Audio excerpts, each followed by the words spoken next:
Hello, I'm Jared and you're about to listen to a BBC Trending podcast. But before you do, just a heads up, it's audio, only audio. So stick this on while you're cooking dinner, walking the dog, or in the bath. Or just stare at a blank screen for 23 minutes.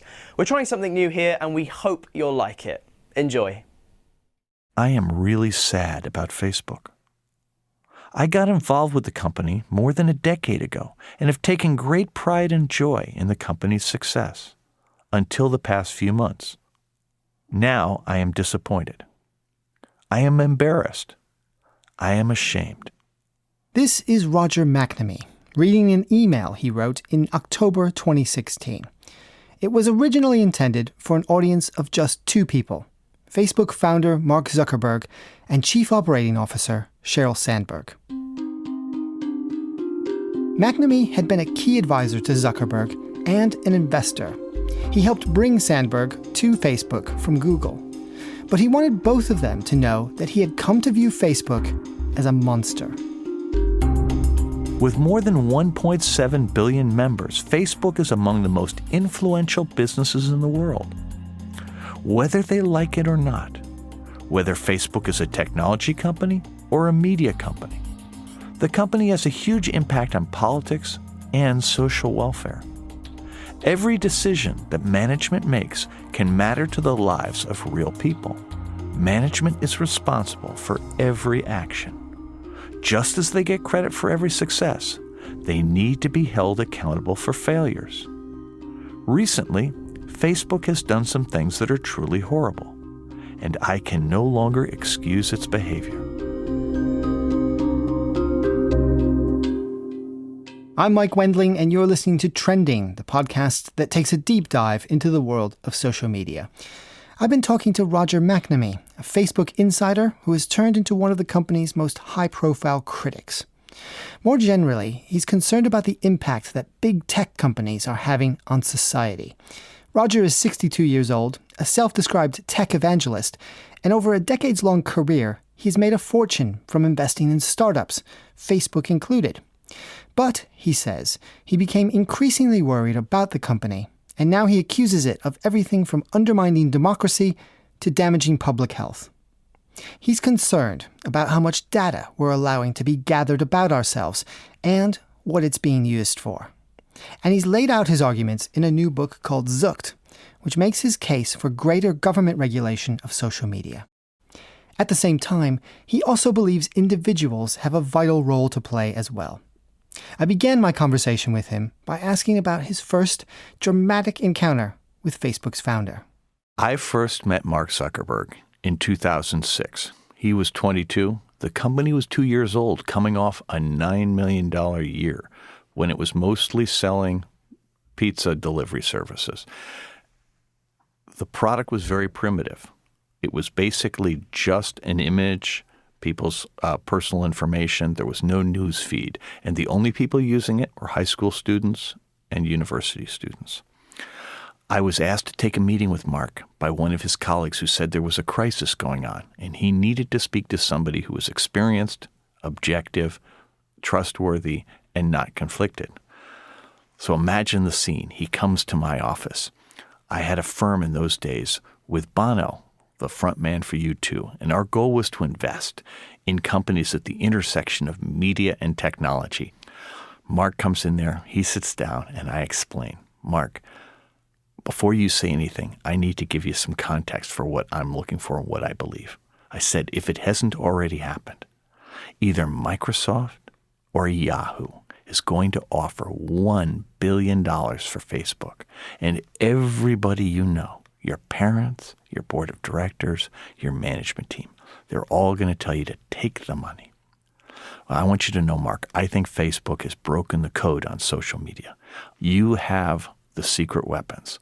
You have true identity, which really matters. It keeps the trolls out. And you give people control of their privacy. I think those things will allow you to become as big or bigger than Google is today. And if you believe in that vision, we need to go to all the constituents, your parents, the management team, the employees, and explain to them why it's important for them to stick with you. What followed that should have been wow, that's really interesting. Thank you for sharing that with me. What I got instead was nearly 5 minutes of dead silence. Finally, he relaxes and explains that the reason he was there was because what I had just described had happened the day before or a couple days before that. And he canceled the merger opportunity. And so began a 3-year period where I was one of his advisors and met with him at least once a month and often a couple times a week. So you, in those days, were a key advisor. You and your firm later invested in Facebook.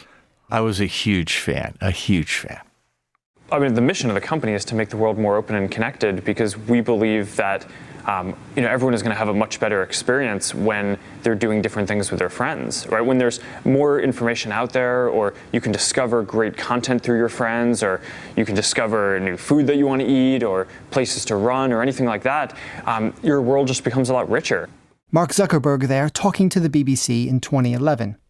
That vision of Facebook changing life for the better was one Roger McNamee shared for a decade. In that time, Facebook grew to become the world's largest social media company. But then, a few years ago, Roger started noticing things that made him question what the platform was being used for. Negative political posts seemed to get more traction than positive ones. And user data collected by Facebook was also sold and used for questionable purposes. Very beginning of 2016, I'm on Facebook, as I would have been several times a day in that period, and noticed advertisements, really not advertisements, they were images depicting Hillary Clinton in really misogynistic ways. And they were coming from Facebook groups that were ostensibly associated with the Bernie Sanders campaign. I didn't know what to make of it, but I thought it was troubling. And then 2 months later, Facebook expelled a group that was using the advertising tools to gather information about people who expressed an interest in Black Lives Matter. That company then sold the data they gathered to police departments, which is a massive civil rights violation. I was just shocked and offended that such a thing could happen. But again, Facebook did the right thing. They expelled the group. The challenge was that the harm had already been done. A few months later, Brexit. And Brexit was the first time that I questioned whether Facebook's advertising model, the basic way that the algorithms worked, gave an unfair advantage to inflammatory campaign messages, where in an election context, a neutral message would get next to no emotional lift. Something that was really, either xenophobic or fear-based would potentially be far more viral, and that might be dangerous in a democratic sense. Eventually, just before the US presidential election in 2016, Roger felt so strongly that he put his concerns in an email to the two most powerful people at Facebook. That's what you heard at the start. So what sort of response did he get? They got back to me right away. In fact, they were incredibly polite. But it was really obvious from the first that they viewed my opinion piece as a public relations problem, not indicative of a problem with the business. And so began a process that lasted 3 months where they handed me off to a friend of mine who was one of their senior aides to essentially have him address my concerns, or put better, to make my concerns go away. But Roger's concerns didn't go away. They grew. And he became more vocal, even though he does remain a shareholder. One of Roger's key complaints relates to something that is probably all too familiar to many of us. The question I ask everybody is, in the morning, when do you first check your phone? Is it before you pee or while you're peeing? Because for most people, it's going to be one of those two things. We are all, to one degree or another, addicted to our smartphones. We're addicted to the applications on them. And Facebook has been the most successful at monetizing that. Social media companies are businesses that depend on advertising revenue. So it's no surprise that they are constantly looking for subtle new ways to keep us engaged so they can show us more ads. Roger says that the problem is that one of the most effective ways to do that is by ensuring users keep seeing content that provokes a strong psychological reaction. So they need to get you to spend a lot of time to see a lot of ads to make those ads worth something. And they do that by appealing to fear and to outrage. Essentially, they look through all the feeds that are available and they compare that to what their artificial intelligence knows about each user's triggers, the emotional triggers that get them to respond.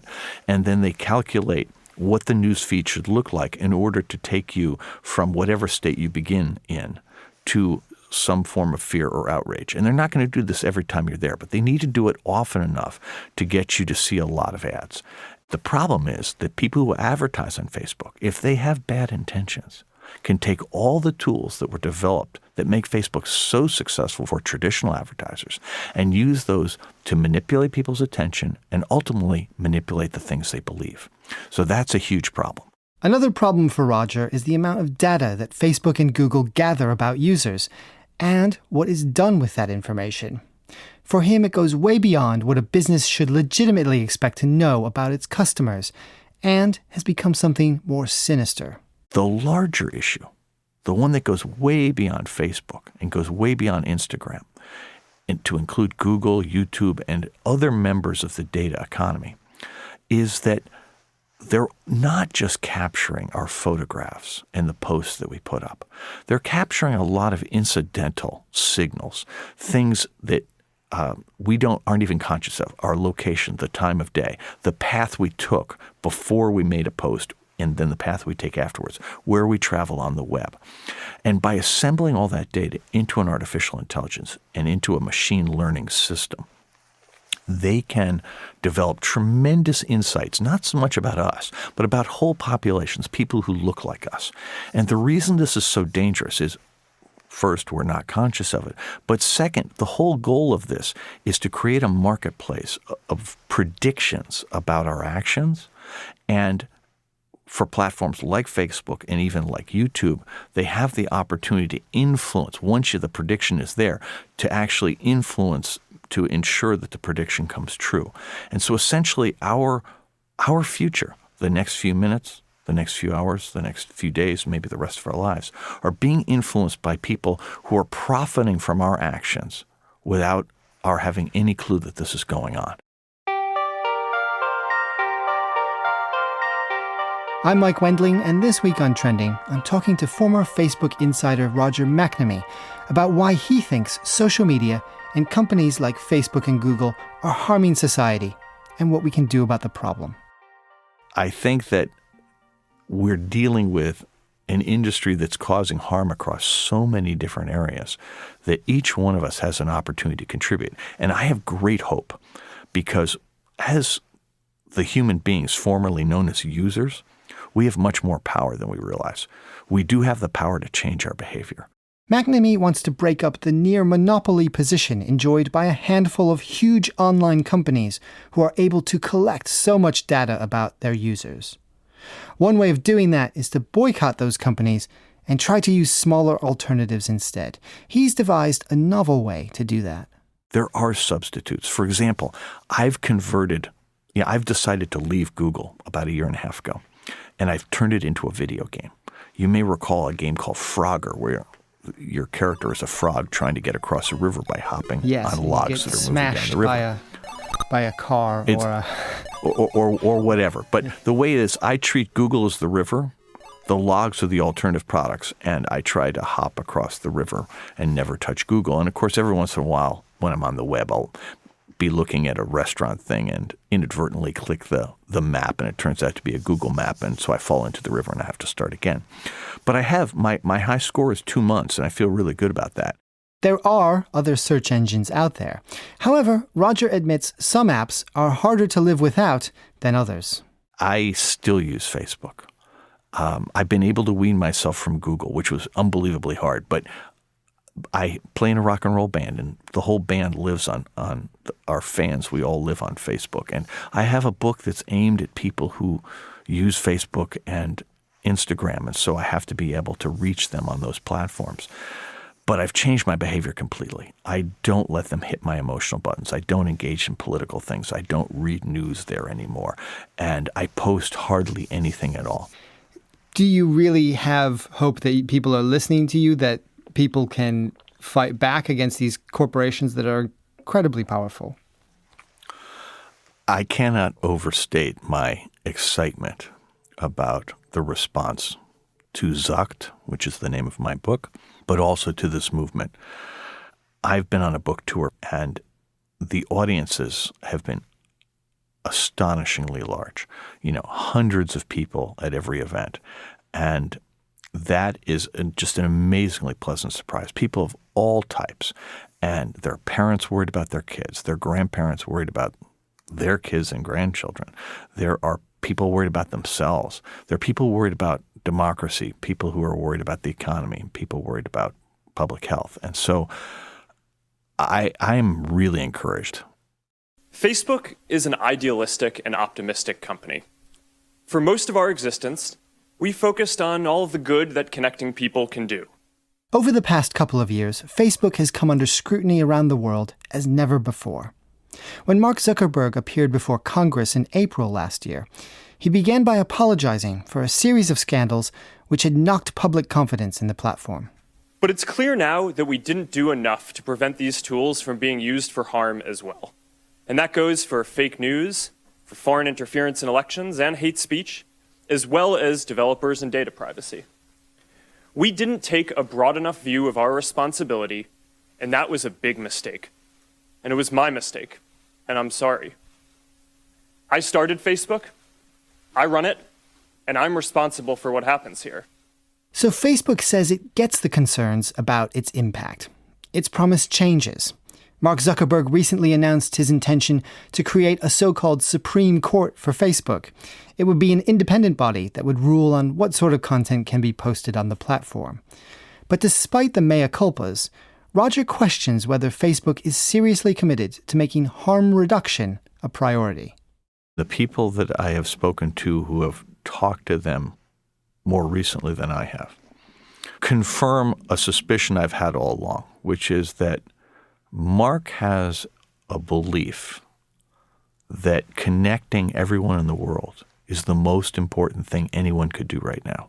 And it's so important it justifies any means necessary to get there. I think the problems are still getting worse, and I think there is little hope at this point that Facebook or Google will take the steps necessary to solve the problem. I mean, the thing that's really incredible is how little Google has done. Google's guilty of many of the same problems as Facebook. And in the area of elections, for example, they've done almost nothing to limit interference on their platforms.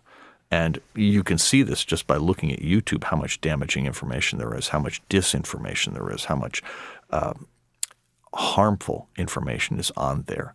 And, we have to change the incentives. And I'm afraid the only way to do that is in a language that the companies understand, which is finance. We have to make the cost of these mistakes so high that they change their business practices and change their business model to limit that damage. So Roger McNamee, who once advised a young Mark Zuckerberg not to sell Facebook and to pursue his vision, now thinks that heavy fines are the only way to force the company to change its ways. It's been reported that Facebook is negotiating with the US regulator, the Federal Trade Commission, to pay a multi-billion-dollar fine to settle privacy breaches, such as Cambridge Analytica's exploitation of user data. Roger believes such a fine would be a start, but won't be enough to bring about the culture change he wants to see. I think we have to find things that make the pain persistent and really make the incentives radically different to win. What does a Facebook look like where it is a thing that is providing more benefit and less harm? Is it, do people maybe even have to pay for it?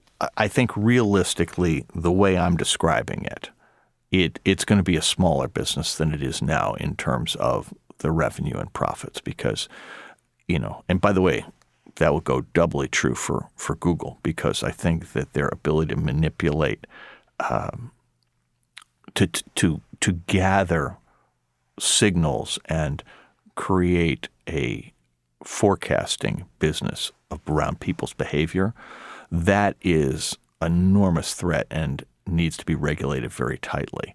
I believe they will have a viable business doing that as long as it's well regulated and everyone is aware of what's going on. Whether they charge for the product or not, I think is really up to them. In hindsight, if you went back to that conference room where you were counseling 22-year-old Mark Zuckerberg, is there anything that you would have done differently at that meeting or later on when you were one of his advisors? Well, hang on. I mean, that would have required me to be able to have a crystal ball and predict things that were still several years in the future. Sure. And here's the thing. I wish that Facebook and Google would behave responsibly, recognize that there are stakeholders entitled to a voice in their actions, that I wish that they'd understood the responsibility of dominating the public square in every democracy in the world, that they have accumulated massive political power without being elected and without being accountable.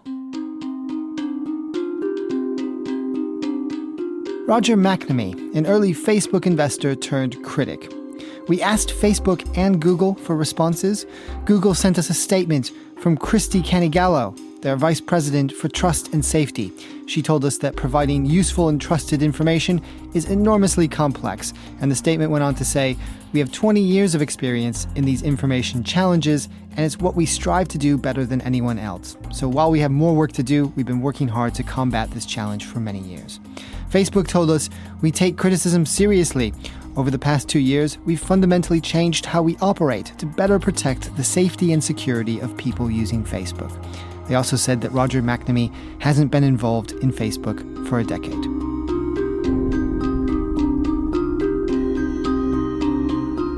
That's it for this episode of Trending. My thanks to Ed Main and to our audio engineer, Neil Churchill. Our editor is Jeremy Skeet. One last question, and it's for you, dear Trending listener. What did you think? Let me know. My email is michael.wendling@bbc.co.uk. Thanks for listening. BBC Trending will be back in your podcast feed again soon, in about a week.